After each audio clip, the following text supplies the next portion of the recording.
어느 작은 요양원에서 한 할머니가 세상을 떠났습니다. 간호사들은 할머니의 짐을 정리하던 중 우연히 할머니가 쓴 시를 발견하게 되었습니다. 이 시는 할머니의 고백이자 삶의 마지막 순간까지 자신이 겪었던 고통과 세상을 떠나기 전 마지막으로 전하고 싶었던 메시지였습니다. 시를 읽은 간호사들은 큰 감동을 받았고 그 시를 복사하여 다른 간호사들과 나누었습니다. 그리고 이 시는 건강협회 뉴스지의 크리스마스 판에 실리게 되었을 뿐만 아니라 영상으로 제작되어 인터넷을 통해 전 세계로 퍼졌고 많은 사람들의 마음을 울렸습니다. 지금부터 어느 작은 요양원 할머니의 시를 전해드리겠습니다. 간호사님들, 무엇을 보시나요? 댁들이 저를 볼 때 무슨 생각을 하시나요? 현명하지 않고 변덕스런 성질과 초점 없는 눈을 가진 투정이나 부리는 늙은 노인으로 보이겠지요? 음식을 질질 흘리고 대답을 빨리빨리 못하냐고 큰 소리로 말할 때면 전 정말 당신들이 좀 더 노력해 주기를 원했습니다. 당신들이 귀찮다고 주먹질을 할 때는 맞아가면서도 전 정말 안 움직이는 몸속에서 용기를 내어 헛손질로나마 싸우고 싶었던 것이랍니다. 댁들이 하는 일도 못 알아차리는 것 같이 보이고 양말이나 신발 한 짝을 항상 잃어버리는 늙은 노인으로 밖에는 안 보였나요? 저항을 하던 말던 목욕을 시킬 때도 설거지통 그릇만도 못하고 대돌만도 못한 내 몸뚱이에 눈물도 쏟아냈지만 흐르는 물에 감추어져 당신들 눈에는 보이지 않았겠지요. 음식을 나누어 먹는 것이 아닌 그냥 먹여주는 댁들의 눈에는 가축보다 못난 노인으로 비추어졌던가요? 댁들은 저를 그런 식으로 생각하시나요? 댁들은 저를 그런 식으로 보시나요? 제 팔에 든 수많은 멍자국들이 당신들 눈에는 도화지 위에 아무렇게나 그려놓은 망가진 보라색 도라지꽃으로 보이던가요? 간호사님들, 그렇다면 이제 눈을 뜨고 그런 식으로 절 보지 말아주세요. 이 자리에 꼼짝하지 않고 앉아서 나의 의지는 상실되어 댁들이 지시한 대로 행동하고 나의 의지가 아닌 댁들의 의지대로 먹고 온몸에 멍이 들어도 아픔을 삭혀야 되었던 제가 누구인지 말하겠습니다. 제가 10살 어린아이였을 땐 사랑하는 아버지도 있었고 사랑하는 어머니도 있었고 형제들도 자매들도 있었답니다. 16이 되었을 땐 발에 날개를 달고 이제 곧 사랑할 사람을 만나러 다녔답니다. 20살 땐 평생의 사랑을 평생 지키기로 약속한 결혼 서약을 기억하며 가슴이 고동쳤답니다. 25살이 되었을 땐 안아주고 감싸주는 행복한 가정을 필요로 하는 당신들 어린 시절과 같이 귀엽던 어린 자녀들이 생겨났답니다. 30살이 되었을 땐 어리기만 했던 자녀들이 급속히 성장해서 서로 오래도록 지속될 관계가 맺어졌답니다. 40살이 되었을 땐 어리기만 했던 아들, 딸들이 성장해서 집을 떠나게 되었지만 남편은 제 곁에 있어 슬프지 않았답니다. 50살이 되었을 땐 제 자식들은 직장에서 일을 하고 손주를 제 무릎에 안겨주며 그때 비로소 인생의 맛을 느끼는 저 자신을 알게 되었답니다. 마침내 어두운 날들이 찾아와 내 옆에 있던 이가 먼저 하늘로 떠나게 되면서 앞으로의 삶을 생각해보니 두려운 마음에 몸이 오싹해졌답니다. 자녀들이 모두 자기의 자식을 키우고 있는 그 모습을 보고 난 내가 알고 있던 지난 날들과 사랑을 한번 생각해 봤답니다. 저는 이제 늙은이가 되었는데 참으로 우습게도 늙은이를 바보처럼 보이게 만드는 것들을 보면서 세월은 참으로 잔인한 것 같다는 생각도 해봤답니다. 몸은 망가지고 우아함과 활기는 떠나버렸고 한때는 마음이었던 것들이 이제는 무딘 돌이 되어 버렸답니다. 시체와도 같은 이 늙은이 속에는 아직도 어린애 같은 마음은 살아있어 가끔씩 다 망가진 이 가슴이 부풀어 오는 때가 있답니다. 지금이라도 좋아하는 사람이 생겨 젊은 시절처럼 사랑도 해보고 싶다는 꿈도 꾸어본답니다. 너무 짧고 빨리 지나간 날들을 생각하면서 영원한 것은 없다는 엄연한 현실을 받아들이기로 했답니다. 요양보호사님들 부디 투정이나 부리는 늙은이로 보지 말고 좀 더 자세히 나를 봐주세요. 당신의 아버지는 아니나 아버지일 수도 있고 당신의 어머니는 아니나 어머니일 수도 있습니다. 그냥 가축에게 모이를 주듯 하지 마세요. 그냥 먹고 싶습니다. 멍들게 하지 마세요.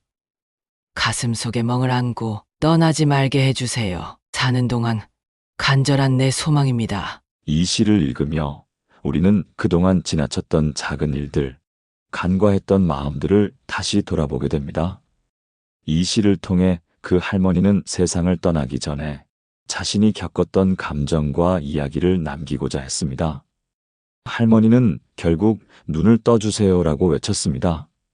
그녀는 단순히 음식이 흘러도 몸이 아파도 더 이상 몸을 움직일 수 없어도 그 안에 여전히 살아있는 사람의 감정과 삶의 이야기가 있음을 사람들이 알았으면 했습니다.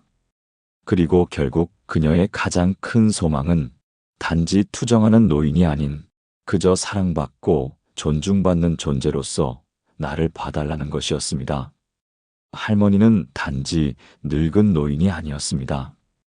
그녀는 어린 시절 사랑하는 부모님과 형제, 자매와 함께했고 젊었을 땐 사랑하는 사람을 만나 결혼하며 행복한 가정을 꾸렸습니다. 그녀의 인생은 한 사람의 세대가 겪을 수 있는 모든 것입니다. 결국 우리 모두가 겪게 될 현실입니다. 우리는 모두 나이가 듭니다. 태어났을 때는 아무것도 모르는 아기였고 이제는 성인이 되어 부모가 되고 또 언젠가는 노인이 될 것입니다. 하지만 시간이 지나면서 우리는 점점 잊혀지는 존재가 되기 쉽습니다. 일찍이 자녀를 키우고 사회에서의 역할을 다하고 이제는 더 이상 세상에 큰 영향을 미치지 않는 존재처럼 여겨지기 시작합니다. 이때 우리는 누구나 나이가 들면 느끼는 자연스러운 두려움과 불안을 경험합니다. 그리고 그 두려움은 종종 요양원과 같은 시설에서 느껴지는 고립감과 맞물려 점차 더 커져갑니다. 하지만 나이가 든다고 해서 우리의 존재가 덜 가치 있게 되는 것은 아닙니다. 나이가 들어서도 여전히 존중받아야 하고 여전히 사랑받을 자격이 있는 존재입니다. 요양원에 가는 것이 결코 잘못된 선택이 아니라는 것을 우리는 잊지 말아야 합니다. 다만 요양원이라는 곳이 그 사람에게 단순한 돌봄의 공간이 아니라 그들의 마지막 여정의 일부로 느껴지지 않도록 주의해야 한다는 점입니다. 그리고 우리는 나이가 든다고 해서 더 이상 우리의 목소리를 낼 수 없거나 존재감을 잃었다고 느끼지 않도록 해야 합니다. 다음으로 김할아버지 사례를 소개해 드리겠습니다. 김할아버지는 경상도 한 마을에 살았습니다. 그는 평생을 농사와 작은 가게를 운영하며 자식들을 키운 매우 자립적인 사람이었습니다. 그는 매일 아침 해가 뜨기 전에 일어나 밭에 나가 일을 하곤 했습니다. 하지만 나이가 들어 그의 건강은 점차 나빠졌고 독립적인 생활을 유지하기 어려운 상황에 처하게 되었습니다. 김할아버지는 처음에는 요양원에 가는 것에 대해 강하게 거부감을 느꼈습니다. 나는 아직도 할 수 있어. 내가 자식들에게 짐이 될 수는 없다. 는 생각을 했기 때문입니다. 그러나 그의 자녀들은 부모님이 독립적으로 살 수 없게 된 현실을 인정해야 했고 결국 김할아버지에게 요양원에 가는 것을 권유하게 되었습니다. 처음 요양원에 갔을 때 김할아버지는 매우 불편해했습니다. 많은 낯선 사람들과 함께 생활해야 한다는 사실이 그에게는 큰 스트레스였습니다. 그는 종종 자식들에게 여기가 너무 힘들다. 집에 돌아가고 싶다. 라고 말하곤 했습니다. 그곳에서 생활하는 동안 그는 자주 외로움을 느꼈고 몸도 점점 더 약해졌습니다. 할아버지는 자신이 여기에 있는 동안에는 자존심을 지키기가 어려운 기분이었고 그의 삶이 점점 더 무력해져가는 듯한 느낌을 받았습니다. 그러던 어느 날 김할아버지는 요양원에서 돌아가고 싶다는 결심을 굳혔습니다. 그는 요양원 직원에게 말했습니다. 이곳에서는 내가 누구인지, 무엇을 할 수 있는지 아무도 신경 써주지 않아. 나는 이제 내가 할 수 있는 일을 찾고 스스로 할 수 있는 한자립적인 삶을 살고 싶소. 그가 요양원을 떠나기로 결심한 이유는 단순히 그가 혼자 있는 것보다는 사람들과 함께 지내고 싶었던 것이 아니었습니다. 그는 자신의 삶에서 여전히 자존감을 유지하고 스스로에게 의미 있는 일을 하고 싶었던 것입니다. 나이가 들어도 여전히 자신을 존중하며 살아가고자 했던 김 할아버지는 자식들의 반대에도 불구하고 요양원을 떠나기로 했습니다. 그 후 김 할아버지는 다시 자신의 집으로 돌아왔습니다. 그는 일상적인 삶을 되찾기 위해 여러 가지 노력을 기울였습니다. 물론 나이가 들어서 예전처럼 힘들지 않게 일할 수는 없었지만 할아버지는 하루하루 자신이 할 수 있는 일을 찾으며 살아갔습니다. 그는 자주 마을 사람들과 이야기를 나누며 시간을 보냈고 가끔은 작은 마당에서 꽃을 가꾸거나 채소를 심는 등 자신만의 작은 일들을 하며 의미 있는 시간을 보냈습니다. 김 할아버지가 요양원에 가게 되었을 때 자식들은 그가 어떤 삶을 원하고 있는지 잘 몰랐습니다. 그러나 할아버지가 스스로 결정을 내리고 그의 선택에 대해 존중하는 시간이 필요함을 깨닫게 되었습니다. 결국 자식들은 아버지가 자립적인 삶을 살 수 있도록 도움을 주기로 결심했습니다. 그들은 할아버지가 원하는 방식으로 생활할 수 있도록 몇 가지 도움을 제공하며 가능한 한 자주 찾아뵙기로 했습니다. 김 할아버지는 요양원에서 나온 후 여전히 혼자서 자립적인 삶을 살 수 있었습니다. 그는 매일 아침 일찍 일어나 산책을 하고 가벼운 운동을 하며 신체 건강을 유지했습니다. 또한 그는 마을의 경로당에서 다른 노인들과 자주 만나 이야기를 나누며 외로움을 달랬습니다.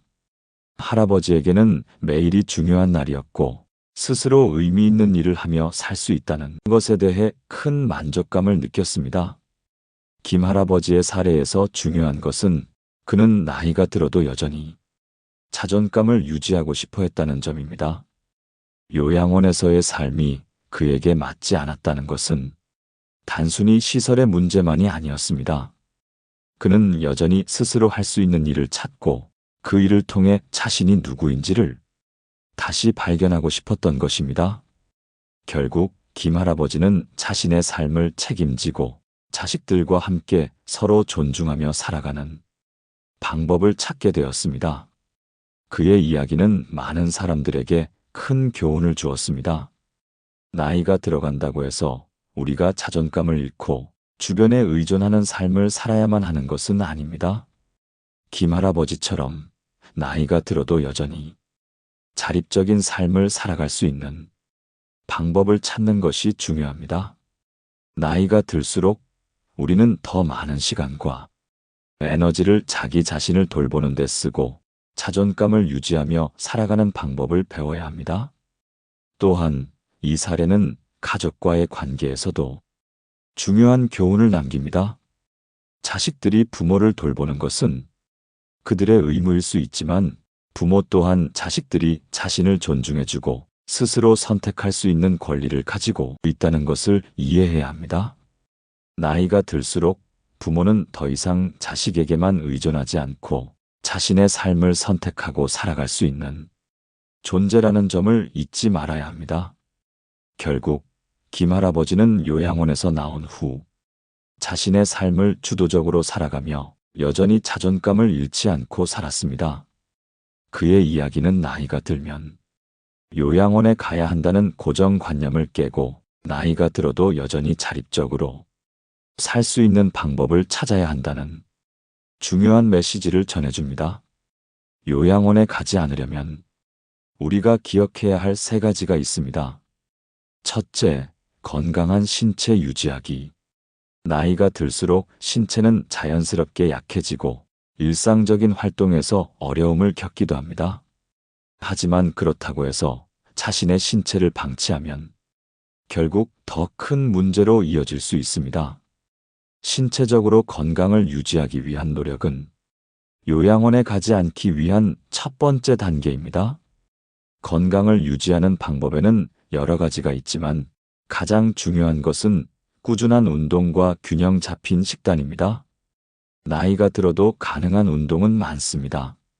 걷기, 요가, 스트레칭, 수영 등은 무리 없이 할 수 있으며 체력을 유지하는 데 큰 도움이 됩니다. 운동을 통해 근육을 유지하고 유연성을 기르면 몸의 움직임이 더 자유롭고 편안해집니다. 나이가 들면서 영양소가 부족해지기 쉽습니다. 단백질, 칼슘, 비타민 D 등은 필수적인 영양소이며 이를 적절히 섭취하는 것이 중요합니다. 또한 과도한 염분과 지방 섭취를 피하고 적당한 양의 채소와 과일을 포함한 식단을 유지하는 것이 좋습니다. 나이가 들면서 각종 질병의 위험도 커지므로 정기적인 건강 검진을 통해 질병을 조기에 발견하고 예방하는 것이 중요합니다. 둘째, 마음 챙기기. 건강한 신체를 유지하는 것도 중요하지만 그 못지않게 중요한 것은 바로 마음의 건강입니다. 나이가 들면서 정신적인 변화도 많아지며 외로움이나 우울감을 느끼는 경우가 많습니다. 이때 마음을 잘 돌보지 않으면 신체 건강도 잘 유지하기 어렵습니다. 나이가 들면서 자존감이 낮아지거나 자신감을 잃는 경우가 많습니다. 하지만 나이가 들어도 여전히 중요한 존재임을 스스로에게 자주 상기시켜야 합니다. 작은 성취나 기쁨을 통해 자신에게 칭찬을 아끼지 않고 스스로의 가치를 인정해 주세요. 나이가 들수록 새로운 취미를 찾는 것이 어려울 수 있지만 취미 활동은 삶의 즐거움을 더하고 삶의 의미를 찾는 데 큰 도움이 됩니다. 책을 읽거나 그림을 그리거나 음악을 듣거나 정원 가꾸기를 해보는 등 작은 취미 활동을 통해 삶의 활력을 얻을 수 있습니다. 스트레스가 쌓이면 마음이 지치고 몸도 힘들어집니다. 명상이나 심호흡, 마음 챙김을 통해 정신적인 여유를 가지세요. 여유를 가지면 마음이 편안해지고 긍정적인 마인드를 유지할 수 있습니다. 셋째, 가족과의 소통. 나이가 들어갈수록 가족의 존재는 더욱 중요해지며 그들의 사랑과 지원이 삶에 큰 힘이 됩니다. 가족과의 관계를 소중히 하고 서로에 대한 배려와 존중이 중요합니다.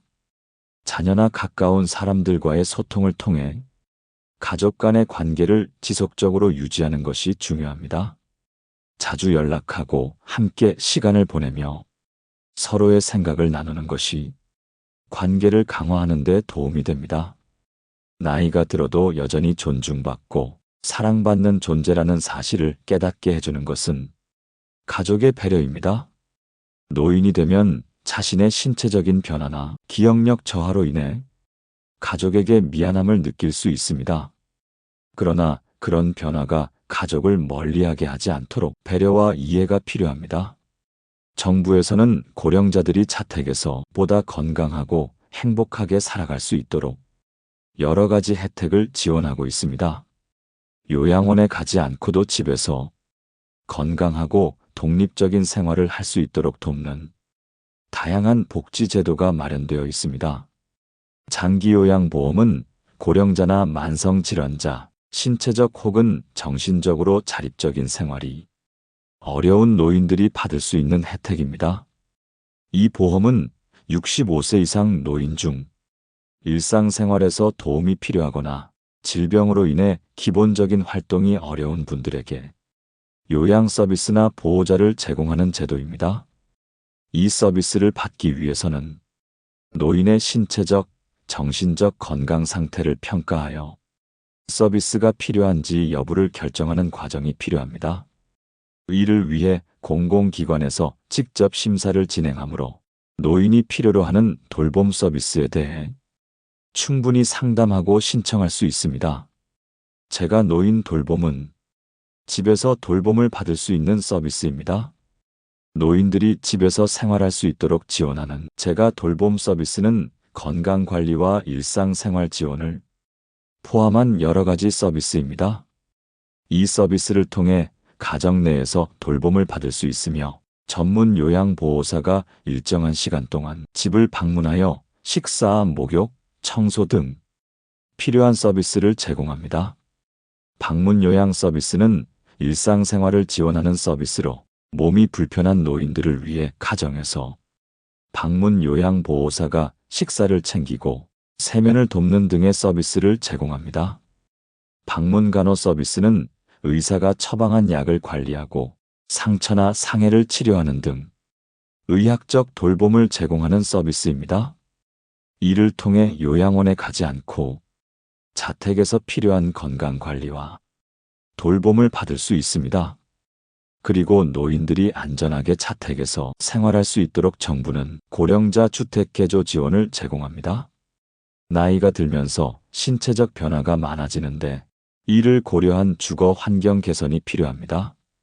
정부는 저소득층 노인들에게 주택 개조 비용을 지원하여 보다 안전하고 편리한 환경에서 생활할 수 있도록 돕습니다.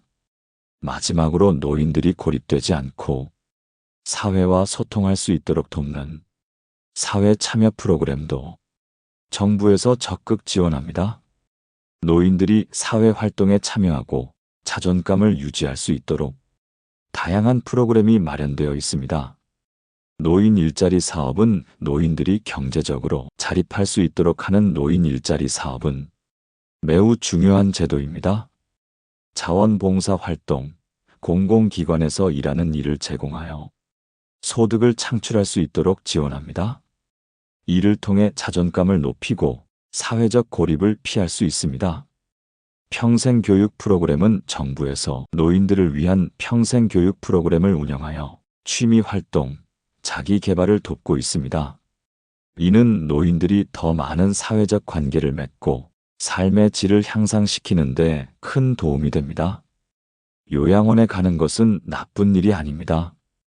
하지만 요양원에 가기 전에 우리는 스스로를 잘 돌보고 가족과의 관계를 유지하며 정신적, 신체적으로 건강을 지키는 것이 중요합니다. 할머니의 시에서 볼 수 있듯이 우리는 나이가 들어도 여전히 존중받고 사랑받을 자격이 있는 존재입니다. 자신의 삶을 스스로 존중하며 삶의 끝자락에서도 여전히 의미 있고 존엄한 존재로 살 수 있는 방법을 모색하는 것이 필요합니다. 요양원에 가지 않으려면 우리가 먼저 자신을 돌보고 가족과의 관계를 소중히 여기며 마음의 평안을 찾는 것이 중요합니다. 그리고 그 모든 과정 속에서 여전히 사랑받고 존중받는 존재임을 잊지 말아야 합니다. 노년이 되어 편안하게 살고 삶을 고통 없이 마무리하는 것은 모든 노인의 소망일 것입니다. 인간의 본성은 현실적이고 이기적입니다. 심지어 형제 간의 정조차도 어떤 시련 앞에서는 쉽게 무너질 수 있다는 것을 부인할 수 없습니다. 따라서 노인은 언제나 자신을 위한 대비책을 마련해 두어야만 불필요한 고통을 피할 수 있습니다. 우리는 도덕적 가치를 내세워 자식에게 무조건적인 효도를 요구할 수도 있습니다. 그러나 자식의 현실적인 어려움을 고려하지 않는다면 그 요구는 오히려 갈등으로 끝날 수 있습니다. 인생은 결국 자기 자신과의 수련입니다. 나이가 몇이든 긍정적인 마음가짐을 갖고 차분히 살아간다면 스스로와 가장 좋은 모습으로 마주하게 될 것입니다. 어둠 속에서도 별은 빛난다는 말처럼 힘든 시간에도 당신은 여전히 빛나는 존재입니다. 인생의 많은 순간들을 지나오면서 쌓아온 지혜와 경험은 그 무엇보다 값지고 의미 있어요. 외로움이 찾아올 때마다 나는 아직도 이 세상에서 중요한 역할을 하고 있다는 것을 잊지 마세요. 당신의 삶은 그 어떤 이야기보다도 귀하고 소중합니다. 지금까지 겪어온 모든 경험이 당신을 더욱 강하게 만들었고 그 과정에서 만난 사람들, 나눈 이야기들이 모두 의미 있는 시간이었음을 기억하세요. 비록 시간이 흘러 주변이 변해도 당신의 가치는 변하지 않아요. 오늘 이야기는 여기까지입니다. 이 이야기가 여러분의 건강하고 행복한 삶에 작은 도움이 되길 바랍니다. 끝까지 시청해 주셔서 감사합니다. 오늘 영상이 도움이 되셨다면 구독과 좋아요 부탁드립니다.